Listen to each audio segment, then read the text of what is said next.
Praise God, hallelujah. Puji Tuhan, haleluya. Thank you, Jesus. Thank you, Jesus. Terima kasih Yesus. Well, it is a joy and a privilege to be with you today on Manada Tua. Kami benar-benar menikmati kesempatan bisa bersama saudaraku yang ada di Manado Tua.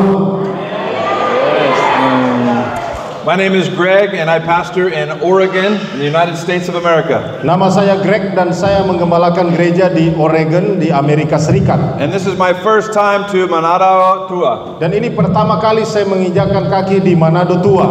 Yes, it's a beautiful place and a beautiful people. Ini tempat yang begitu indah dengan orang-orang yang luar biasa.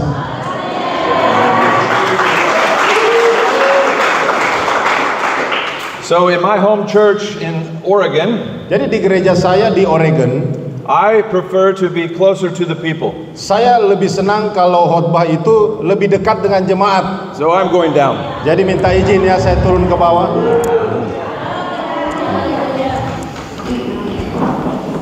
On behalf of our amazing Compassion First team, we send our greetings and our love from America. Jadi atas nama tim kami dari Compassion First YKYU kami kirim salam dari Amerika. And from my family in Oregon, my wife Stacy and our 5 children and all of my grandchildren, I send greetings. Dan juga ada salam dari istri saya Stacy, 5 anak saya dan cucu-cucu saya, kami semua kirim salam buat saudara. So how many today are ready for a word from God? Jadi berapa banyak hari ini yang sudah siap mendengar firman dari Tuhan? I think they're ready. Saya rasa Anda benar-benar sudah siap.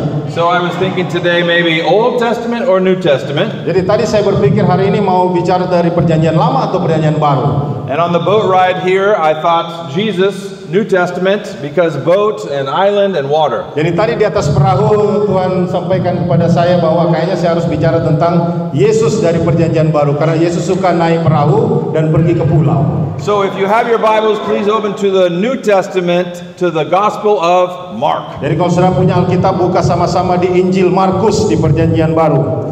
Today we're going to be in chapter 2 of Mark, reading just 8 verses. Kita akan buka dari Markus pasal 2. Kita baca 8 ayat saja yang ada di sana. And no Wi-Fi for me, so I don't know. Ya, di HP saya tidak ada internet, jadi saya tidak tahu. So we'll do Indonesian. Jadi langsung jadi bahasa Let's Indonesia. do Manawa Tua only. Yeah. Yes, there we go. Markus 2. Mark chapter 2 is possibly a familiar story to you. Markus 2 mungkin sudah sering Anda dengar kisah ini. It's a story of a miracle. Ini kisah mujizat.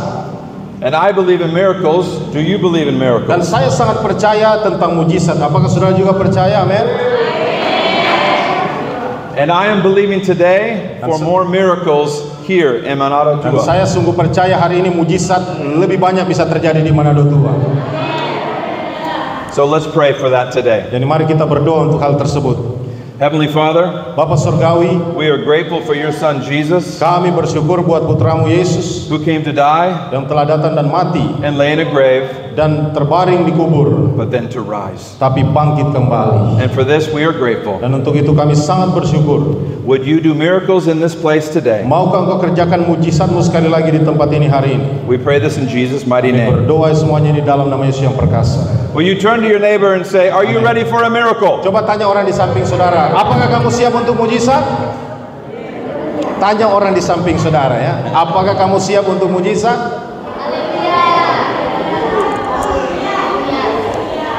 Okay, Mark chapter 2. Kita lihat Markus pasal 2. So for our English guests, they're not going to know it because I don't have it. But Oh, yeah. for all of our local guests, they're going to get it in Indonesian. Jadi untuk orang-orang berbahasa Inggris, mereka tidak akan baca, kita langsung saja you ke have it? bahasa Does it work? Indonesia. Okay, Oh ada, ini yang tapi versi tua ini, versi lama. even better.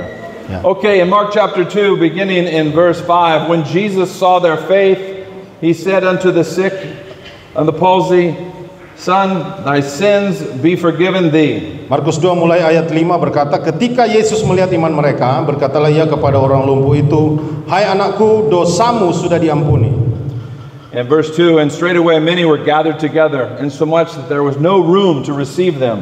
No, not so much as about the door. and he preached the word unto them. Lihat ayat 2. Maka datanglah orang-orang berkerumun sehingga tidak ada lagi tempat, bahkan di muka pintu pun tidak, sementara ia memberitakan firman kepada mereka. And they come unto him, bringing one sick of the palsy, which was born of 4. Ayat 3, ada orang-orang datang membawa kepadanya seorang lumpuh digotong oleh 4 orang. And when they could not come right up unto him for the press, they uncovered the roof where he was. Ayat 4, tetapi mereka tidak dapat membawanya kepadanya karena orang banyak itu, lalu mereka membuka atap yang di atasnya. And when they had broken it up, they let down the bed wherein the sick of the palsy lay. Sesudah terbuka, mereka menurunkan tilam tempat orang lumpuh itu terbaring. And when Jesus saw their faith, ketika Yesus melihat iman mereka, he said unto the sick of the palsy, Son, thy sins be forgiven thee. berkatalah ia kepada orang lumpuh itu, hai anakku, dosamu sudah diampuni. But there were certain of the scribes sitting there and reasoning in their hearts, Why doth this man thus speak by his premises? Who can forgive sins but God only? Tapi di situ ada juga dulu beberapa ahli Taurat, mereka berpikir dalam hatinya, mengapa orang ini berkata begitu? Ia menghujat Allah, siapa yang dapat mengampuni dosa selain daripada Allah sendiri? And immediately when Jesus perceived in his spirit that they so reasoned within themselves, he said unto them, Why reason ye these things in your hearts? Tetapi Yesus segera mengetahui dalam hatinya bahwa mereka berpikir demikian, lalu ia berkata kepada mereka, mengapa kamu berpikir begitu dalam hatimu? Is it easier to say to the sick of the palsy, Thy sins be forgiven thee? Or, arise and take thy bed and walk? Manakah lebih mudah, mengatakan kepada orang lumpuh ini, dosamu sudah diampuni, atau mengatakan, bangunlah, angkatlah tilammu dan berjalan? But that ye may know that the Son of Man hath power of earth to forgive sins. Tapi supaya kamu tahu bahwa di dunia ini anak manusia berkuasa mengampuni dosa. And so I say unto thee, arise and take up thy bed and go thy way into thine house. Berkatalah ia kepada orang lumpuh itu, kepadamu kukatakan, bangunlah, angkatlah tempat tidurmu dan pulanglah ke rumahmu. And immediately Dan orang itu pun he arose, segera bangun, took up the bed, mengangkat tempat tidurnya, and went forth before them all, and so much as they were all amazed and glorified God, saying, We have never seen this fashion before. dan pergi keluar di hadapan orang-orang itu sehingga mereka semua takjub lalu memuliakan Allah, katanya, yang begini. How many have heard this story before? Berapa banyak yang pernah dengar firman ini? Amen. So today, my friends, Jadi hari ini, saudaraku, this is a story of 4 friends that brought one sick person to see Jesus. inilah kisah tentang 4 sahabat yang membawa 1 orang lumpuh untuk ketemu dengan Yesus. And can I suggest to you that it is a good thing to bring your friends to Jesus? Dan dari situ kita belajar, kita juga harus membawa teman-teman kita datang kepada Yesus. But sometimes to bring your friends to Jesus might take some effort. Tapi terkadang untuk membawa sahabat kita, teman kita kepada Yesus dibutuhkan usaha. We know from the story that Jesus is coming from Capernaum and he's coming to visit this place. Kita tahu dari kisah itu, Yesus datang dari Kapernaum dan mengunjungi tempat tersebut. And so he comes to this house. We don't know whose house this is, and the person who was sick and paralyzed could not get in. Jadi Tuhan datang ke rumah itu yang tidak disebutkan rumah siapa. Lalu orang-orang ini mau bawa temannya yang lumpuh untuk masuk tapi tidak bisa. Because this house was full of people. It was packed with people. Karena rumah itu terlalu penuh dengan orang. So what are they going to do? Jadi apa yang akan mereka lakukan? And so these 4 friends, they think, maybe we'll go up to the roof and tear back the roof and lower the man down to see Jesus. 4 sahabat ini mulai berpikir, apa yang harus kita lakukan? Mungkin kita akan buka atapnya, kita naik ke atas, buka atapnya, dan turunkan teman kita supaya bisa ketemu Yesus. So can you imagine with me today if the roof was pulled back and all of a sudden somebody came lowering down into this house? Bisakah saudara bayangkan hari ini kalau ini atap tiba-tiba dibuka oleh orang, lalu ada orang yang diturunkan dari atas ke bawah, saudara? Would you be, Mungkin Anda terkejut. And all the people that were there saw this man come down by a stretcher with ropes, with 4 people lowering that down right in front of Jesus. Dan semua orang di situ menyaksikan bagaimana 4 sahabat itu menurunkan orang lumpuh ini di atas tempat tidurnya, pakai tali mungkin diturunkan sampai ke bawah. And we know that this man was paralyzed. He could not use his legs, and so he needed the help of his friends. Dan kita tahu orang ini lumpuh, dia tidak bisa pakai kakinya sendiri sampai butuh bantuan dari teman-temannya. Some of you today might need help from some friends. Beberapa dari saudara hari ini mungkin juga butuh bantuan dari sahabat-sahabat. And I am encouraged today to let you know that our friends can oftentimes help us to be lowered down to experience all that Jesus has. Dan saya memberitahu saudara bahwa terkadang sahabat kita perlu menurunkan kita ke bawah supaya kita berjumpa dengan Yesus. It doesn't matter how old or young or boy or girl.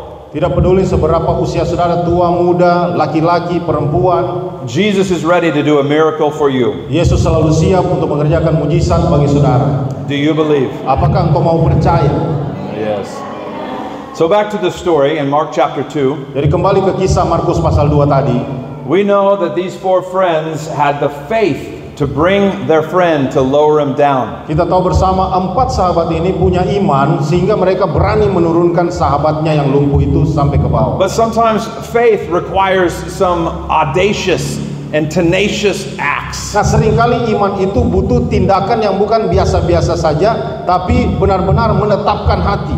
Because it might seem okay to bring a friend to church or to your home through a door. Ya mungkin tidak masalah kalau kita ajak teman kita masuk ke dalam pintu gereja ini, masuk ke dalam. But to tear back the roof and lower him down seems crazy. Tapi untuk bisa membongkar atap supaya dia bisa ketemu Yesus, itu gila kan? But sometimes our friends, they need Jesus, and we will do whatever it takes to bring them to Tapi kalau Jesus. kita tahu benar bahwa teman kita ini benar-benar butuh Yesus, kita akan lakukan apapun harganya, kita akan lakukan buat mereka ketemu Yesus. And I wonder today if you're ready to be a friend like that. Dan saya bertanya-tanya hari ini, apakah engkau siap jadi seorang sahabat bagi temanmu yang butuh Yesus seperti mereka? Because the story goes that the man is dropped down and he's brought right before Jesus, and Jesus does something before he heals him. Karena kisahnya itu berlanjut di mana orang itu sudah diturunkan dan untuk disembuhkan oleh Yesus, tetapi Yesus melakukan sesuatu terlebih dahulu sebelum menyembuhkan dia. Jesus will forgive him of his sins before he heals him of his hurt. Pertama-tama Yesus mengampuni dosa-dosanya sebelum menyembuhkan penyakitnya. Nobody else in that house could forgive him or heal him except for Jesus. Tidak ada seorang pun di dalam rumah itu yang punya kuasa mengampuni dan menyembuhkan dia kecuali Yesus. But we know that this man who was lowered down, maybe who had been paralyzed for all of his life. Tapi kita tahu orang lumpuh yang diturunkan ke bawah itu mungkin seumur hidupnya dia lumpuh. And if this man, you know, paralyzed, he could not use his legs, so he was down on the ground and on this mat, stuck on the ground. Can't move. Orang lumpuh itu tidak bisa pakai kakinya, jadi pasti terbaring di lantai seperti itu. But Jesus says to him, "Get up and carry Yesus your berkata mat." kepadanya, bangunlah, angkatlah tempat tidurmu. But the problem is this man has been paralyzed and doesn't know how to use his legs. Tapi masalahnya dia lumpuh, dia tidak tahu bagaimana pakai kakinya. I maybe never walked all my life. How am I going to do this? Bagaimana bisa sedangkan seumur hidup saya tidak pernah pakai kaki saya? The man had to believe. Orang itu harus percaya.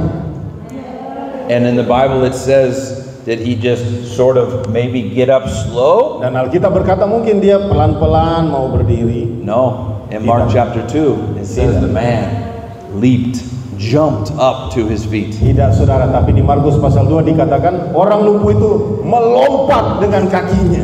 And he's up and he's healed. And then Jesus says to the man now who's standing there, and I don't know if he knew how to walk quite yet, and he's just getting his feet back and is under control for the first time in Dan his life. Yesus mungkin dikatakan lihat itu orang sudah berusaha berdiri tapi dia tidak tahu karena baru pertama kali dia berusaha mengendalikan And kakinya. so then Jesus says, pick up your mat Makanya Yesus bilang angkatlah tempat tidurmu, angkatlah tilammu and then go, leave this room, leave this house and go. dan pergi tinggalkan ruangan ini, rumah ini, pergi. So then this man picks up his mat and then takes those first steps out. Dia He angkat goes tempat out tidurnya, diambil langkah pertama, kedua, and walks his way for the dia first time. melangkah Walking keluar for the first time.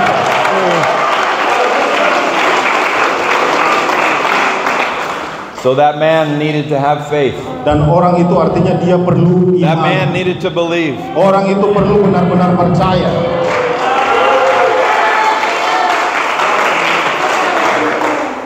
But there's more people in the story that had faith.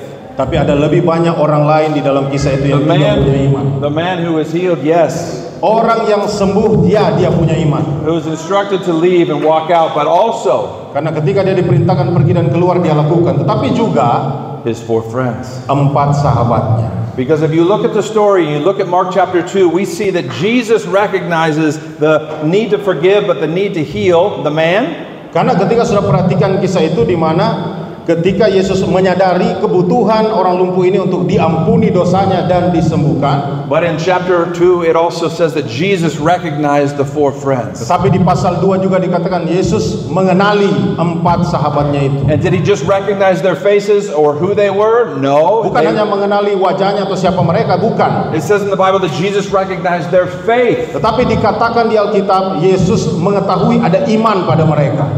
Your faith as a friend can lead somebody to be forgiven and have their lives be healed. Iman saudara sebagai seorang sahabat yang membawa sahabatmu yang lain untuk diampuni dan disembuhkan, itu penting. So I encourage you today from this story. Makanya saya mendorong saudara dari kisah ini to have the faith to be a good friend. Milikilah iman untuk menjadi sahabat yang baik. Now, the story of whoever's house this was, we don't know. Saudara, kisah tentang rumah yang mana tidak disebutkan siapa yang punya rumah itu.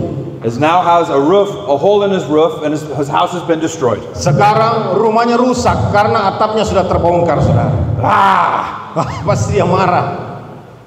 But it says in the scripture, tapi dikatakan dalam Alkitab, that as the man was healed and he's walked out of this packed room, that all the people were amazed. Orang yang sembuh itu dan dia keluar bawa tempat tidurnya, seluruh orang di ruangan itu terkagum-kagum, takjub. And it says in the scriptures that they had never seen anything like this. Dan dikatakan di dalam Alkitab mereka tidak pernah lihat yang seperti ini sebelumnya.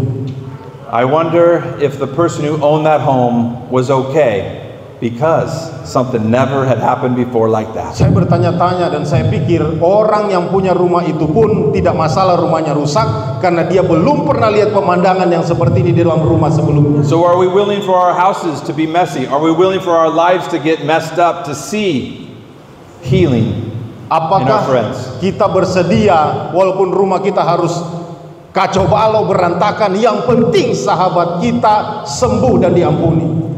Sometimes it requires sacrifice. Terkadang memang dibutuhkan pengorbanan. But every time we do it, it is worth it. Setiap kali kita berkorban untuk sahabat kita, itu pantas untuk kita lakukan. Friends, you're here today and you might be like one of those friends. Sahabatku, hari ini mungkin engkau ada di sini dan engkau mau jadi salah satu seperti sahabat-sahabat tadi. You've been inviting your friends, your family to come and experience who Jesus is. Saudara rindu mengajak, mengundang sahabat-sahabat saudara, mungkin keluargamu untuk mengenal siapa itu Yesus. And I am here to say it is worth the sacrifice. Dan saya hari Continue ini to invite.